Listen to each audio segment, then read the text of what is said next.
More than 50% of US adults are not functionally literate now. These are new statistics. And I wrote a piece about this, is that we're losing the ability to read. Welcome to It's About Data, episode 58. Jessica Talisman joins us again to discuss AI, library sciences, and the literacy crisis. Well, in our last episode, we were really trying to get roughly our hands around context, around lineage, around attribution, and on this one, we're going to go from attribution, I think, to attrition, because Jessica, what you were talking about is that in the way that that models are being trained, especially with synthetic data, and the way we seem to be consuming things, even if we're not trying to consume what's already produced.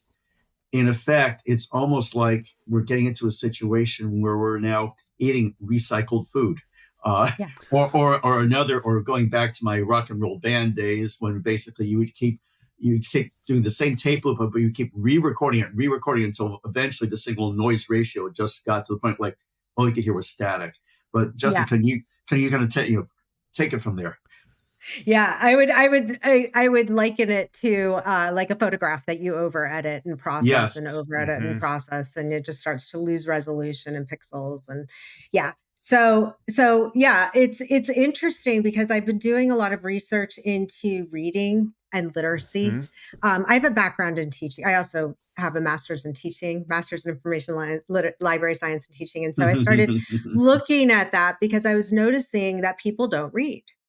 They'll proclaim ideas or stake their claim as being experts in an idea, but they don't really read the text within, like what's really involved, what's the subject matter expertise around, and what's the lineage of those ideas.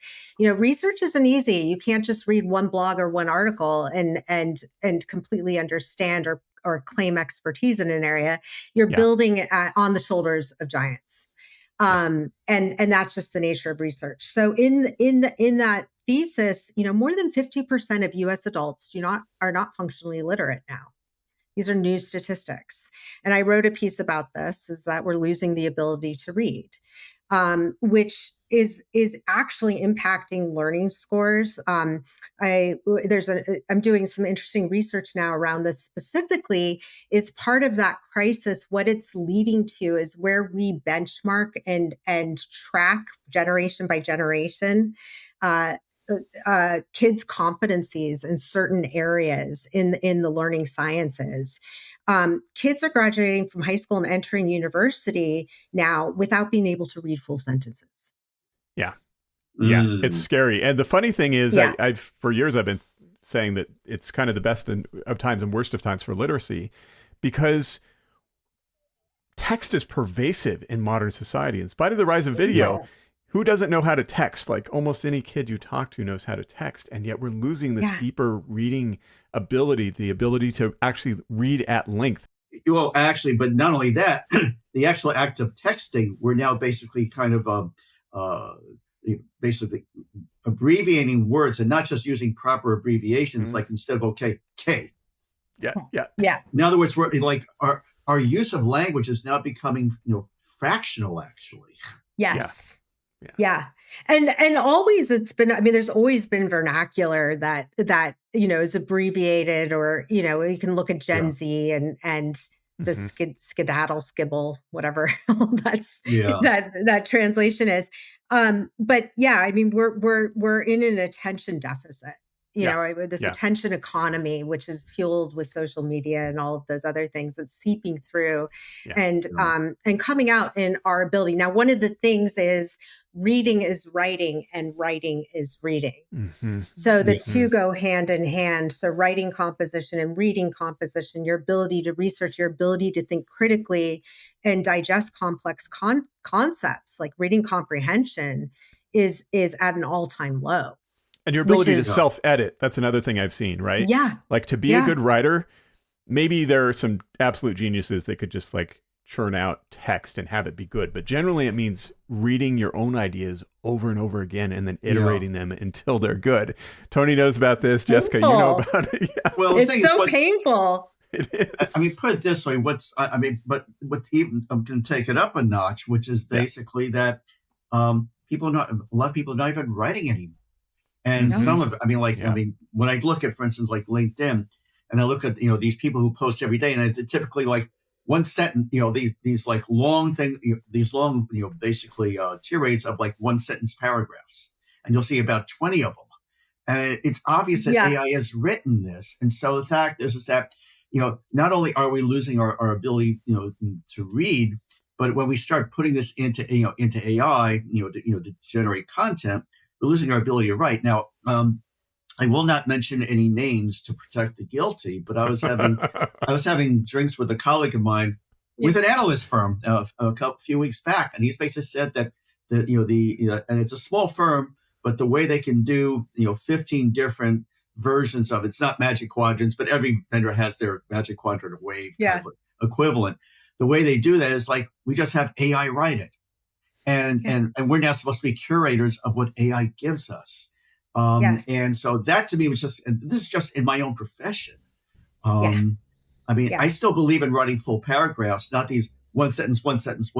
But anyway, Jessica, how, what's this doing to our collective intelligence? I mean, the problem is that if you don't have reading comprehension, then you lose the ability to detect where these patterns, these sort of AI writing patterns present themselves that tend to be like parallelisms is a major way to tell that something. It's not just X, it's Y. It's present a smaller idea and then ensconce it in a larger idea. It's these huge in a world where you see a lot of those. I had written about this last year where it looks like a Star Wars, like the preamble or the lead-in in a world where, in a galaxy where, and so these predicted patterns, everything starts to sound vanilla. Everything starts to sound the same. And it becomes harder to distinguish. We become immune. I feel like a lot of us have become immune to recognizing these patterns even because we don't have the reading comprehension to detect the patterns.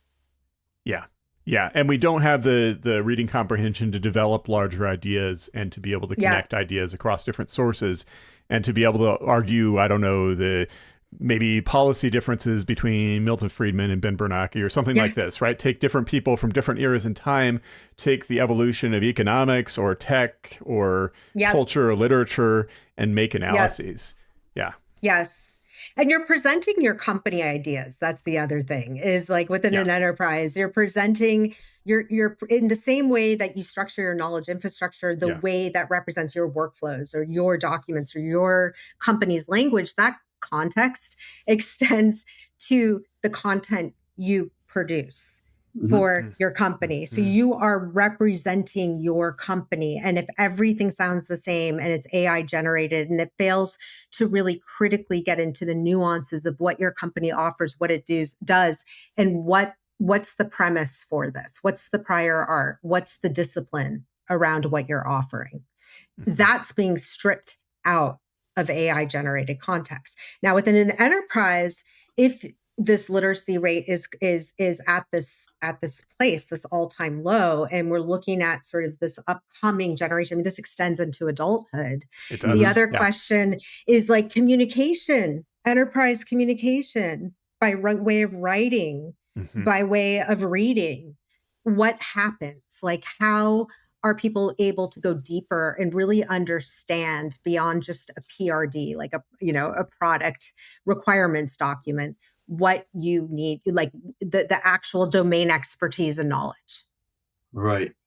Sort of an interesting question I'm thinking of, and this gets to kind of like updating the old literacy test.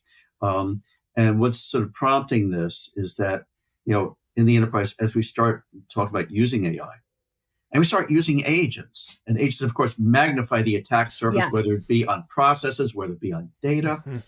But then again, at the same time, we need to basically get a handle on what are we doing. So is there some sort of way basically in an enterprise to kind of, let's say, ensure that literacy remains at a sufficient level so the enterprise is not just acting on basically AI slop? Yeah.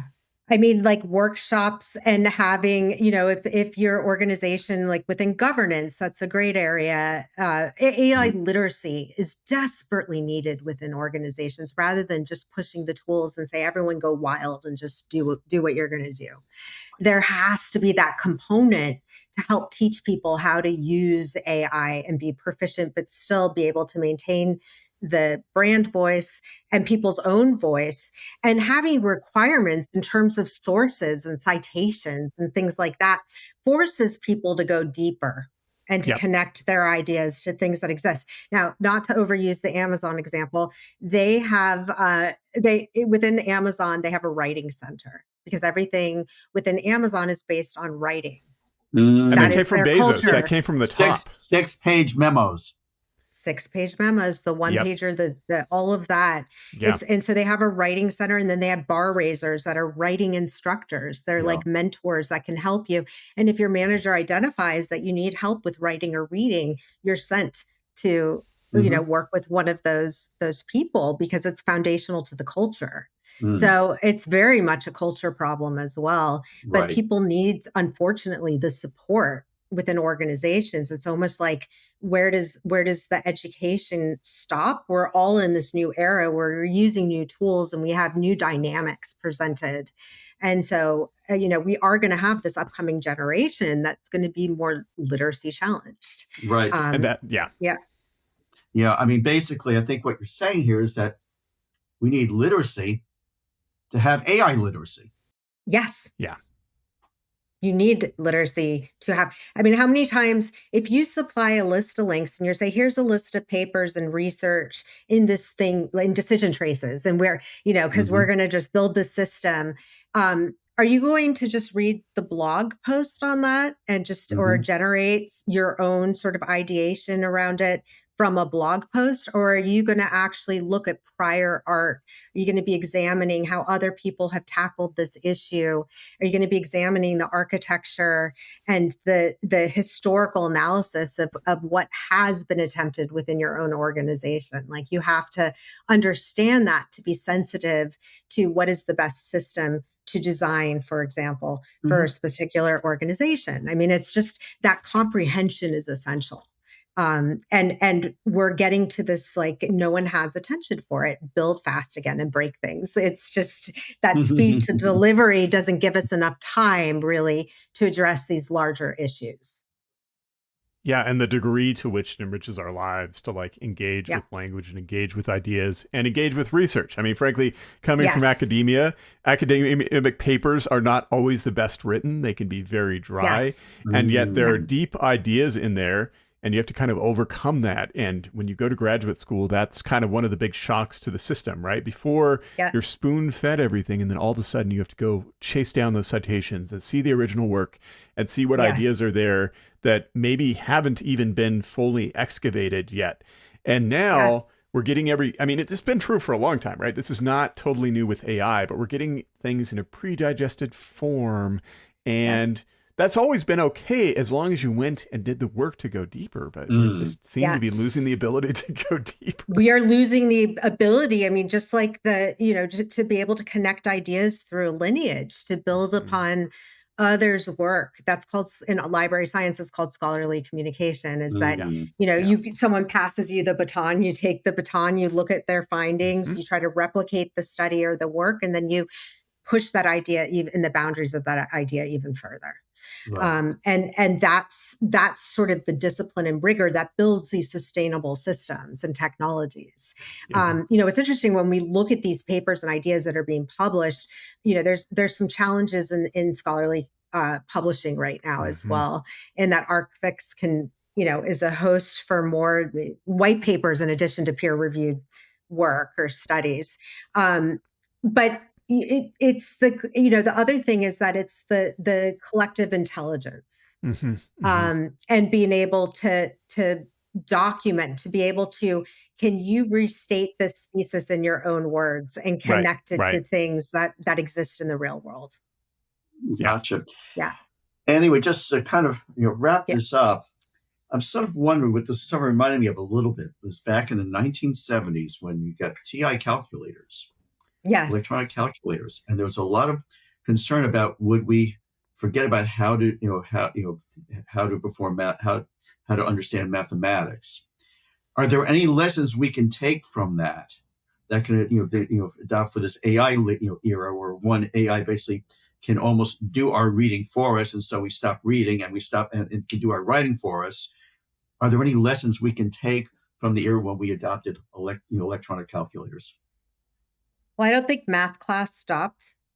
I think that the use of calculators was integrated into classes, into math classes. And so, I remember, and I'm old enough to remember the calculator watch, for example. That was like life-changing and groundbreaking. Casio, you could have a calculator on your wrist.